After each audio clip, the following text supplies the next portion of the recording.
Hey everybody, so I'm here in Guangzhou, China right now, and I have here on me the Realme X.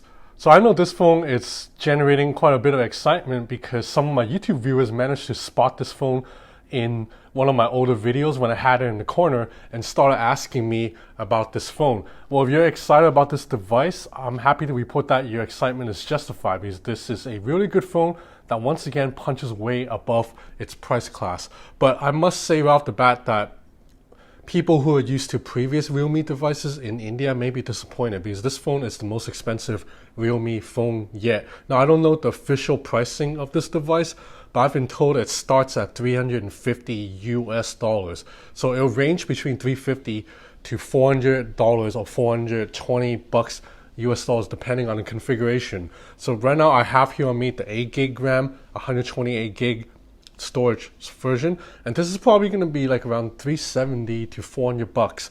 Now you might be asking yourself, this is quite a big markup from previous Realme devices which were all like under 200 bucks. So what's new here? Well, first of all, you have a completely notchless design. This is an OLED screen with no notch. So the reason there's no notch is you probably know by now it's because there's a pop-up selfie camera just like on many other Oppo and Vivo devices. So that's one major difference. You have a really nice OLED panel with no notch and a in-display fingerprint reader. This is an optical sensor from Goodix and it's really fast, really accurate. In fact, I made a video about a week ago showing that this optical sensor, it's a little bit faster and more accurate for me than the sensor on the Samsung Galaxy S10 Plus, at least in my opinion. Now, and then the back, it's also glass this time out. Previous Realme devices, such as the Realme 3 Pro, they all had plastic backs, so it felt a little bit less than premium. This feels a little bit more premium, a little bit more dense in the hand. And also, this phone charges via USB-C. That's a big jump over previous Realme devices which charges via micro USB. And you also get a bump in the processor. The previous Realme devices, they all ran on MediaTek Helio chipset. This phone runs on Snapdragon 710. So it's not the most powerful Snapdragon chipset out there, but it's still a 10 nanometer chip, still good enough to handle daily performance with absolutely no hiccups. Now this display, it's pretty nice. It's a 6.5 inch OLED panel with a resolution of 2340 by 1080. So max brightness is 450 nits, so it's not like the brightest display out there, but for the most part, in most major cities, it'll be fine. Like I find that in China, where it's always gloomy as hell, I can see the screen fine even outdoors. In New York, with real tall buildings that covers the sun, you'll still be able to see the screen just fine. The only time that I think you'll have problems seeing the screen outdoors is when you're in California or Las Vegas, places without a lot of tall buildings and where the sun is always shining directly on you. So if you're in LA or Las Vegas, this phone might be a bit hard to use at 2 p.m., but otherwise, anywhere else, this is a beautiful, vibrant panel. And while we're already here, we might as well do a video speaker test. There's only a single bottom fine speaker, unfortunately. So max volume. 50% volume. So yeah, you can muffle the speaker at the bottom, but max volume is good.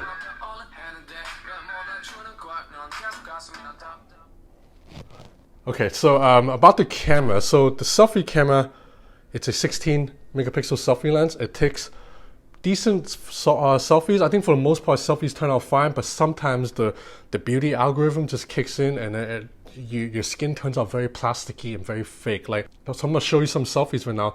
Some of these look good, while some of these don't look so good, right? Now around the back though, this is all good news right here. So the main camera sensor, it's a 48 megapixel lens, and this is a Sony sensor, Sony IMX 586. So it's better than the Samsung 48 megapixel sensor.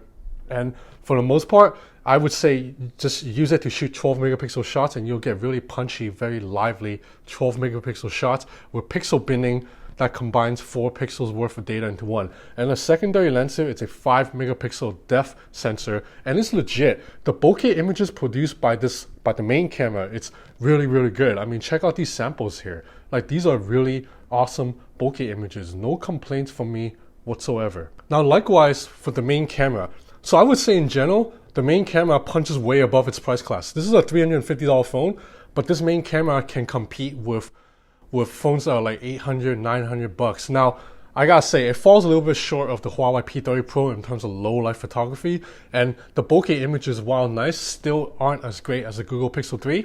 It's not as smart in terms of detecting the multiple subjects on screen, but the Google Pixel 3 and the Huawei P30 Pro, these are the two best phones on the market in terms of camera. If you don't look at these two phones, then the 48 megapixel sensor on the Realme X can compare favorably to any other phone. Like you compare this to the iPhone XS or the Samsung Galaxy S10, I think images produced are very, very similar. In fact, look at these two samples side by side between the Samsung Galaxy S10 and the Realme X, and you look at the two shots, they look very similar, right? I mean, can you really look at these two shots and tell me, oh yeah, one of these phones sells for $1,000, the other sells for $350, and I can definitely see why there's a price difference? You probably won't be able to. So just overall, I'm really impressed with the main camera on this phone. The camera app is very easy to use. It's a swipe interface, and Oppo or Realme has kept it very simple with just 3 modes up front, and you have a hamburger menu out here that will allow you to access night mode. And the nightscape mode here, it's really, really damn good. Oppo just keeps improving the night mode from not even generation to generation. Like every 2 months, they've improved the nightscape mode. This is version 3 now, and just check out these results here.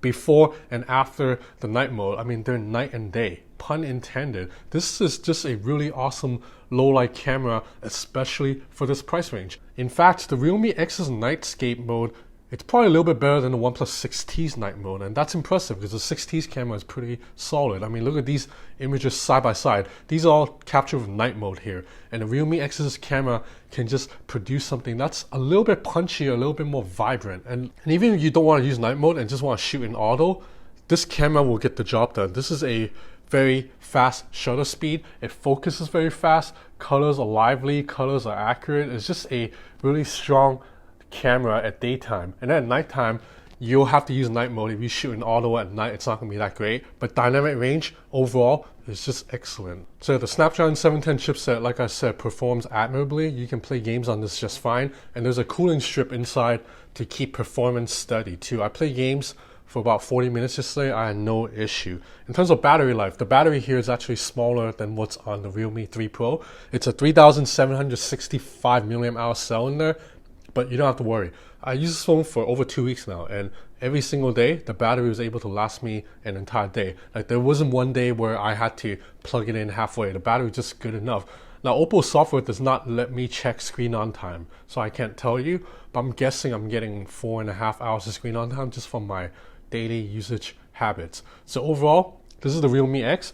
It's a really excellent phone for $350. Like, it's like the same thing I always tell people. Like, a lot of times friends will ask me what phones they should buy, and I'll tell you, if you're not like a heavy power user, you don't need to buy a flagship anymore. You don't need to buy a Huawei P30 Pro or a Samsung Galaxy S10 or a iPhone XS. You can just get something like a Realme X or a OnePlus device for $400, $500, and you'll get features and performance that's really on par with, like, say, an iPhone.